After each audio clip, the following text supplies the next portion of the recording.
আহোম যুৱক অসম টাইপা তিনিচুকীয়া জিলা সমিতিৰ তৰফৰ পৰা আমি অসমবাসী ৰাইজলৈ পোনপ্ৰথমে ৱেলকাম জনালোঁ আৰু আমাৰ টাই আহোম যুৱক অসম টাইপা তিনিচুকীয়া জিলা সমিতিৰ বিগত 2টা বৰ্ষ ধৰি আমি লাচিত দিৱস বাহান লাচিত দিৱস আমি উদযাপন কৰি আহিছোঁ। এইবাৰ আমি আগন্তুক 2024 বৰ্ষৰ যি লাচিত দিৱস বাহান লাচিত দিৱস আমি পুনৰ কাকপথাৰত অনুষ্ঠিত কৰিবলৈ লৈছোঁ।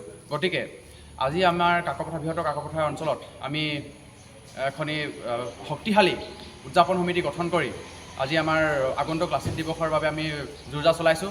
আজি উদযাপন সমিতিত সভাপতি হিচাপে বিপুল ফুকন, কাৰ্যকৰী সভাপতি হিচাপে মনোজ বৰুৱা আৰু সাধাৰণ সম্পাদক হিচাপে ঝংকাৰ গগৈ আজি মনোনীত কৰি আমাৰ আগন্তুক লাচিত দিৱসখন সুকলমে উদযাপন কৰিবৰ বাবে আজি উদযাপন সমিতিখন গঠন কৰা হ'ল। অনাগত দিনত আমি আপোনালোকৰ সহায় সহযোগিতা বিচাৰি এই লাচিত দিৱসখন আয়োজন কৰিব লৈছোঁ। গতিকে সমূহ অসমবাসী ৰাইজক পুনৰবাৰ আমাক সহায় সহযোগিতা কৰিবৰ বাবে অনুৰোধ জনালোঁ। ধন্যবাদ।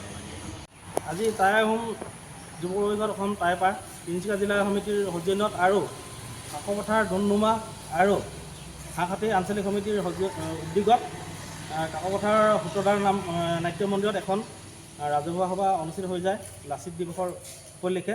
সেয়েহে সমূহ অসমবাসী ৰাইজক এই লাচিত দিৱসক দি সুকলমে উদযাপন হৈ যোৱাত সহায় সহযোগিতা কৰিবৰ বাবে আহ্বান জনালোঁ। ধন্যবাদ।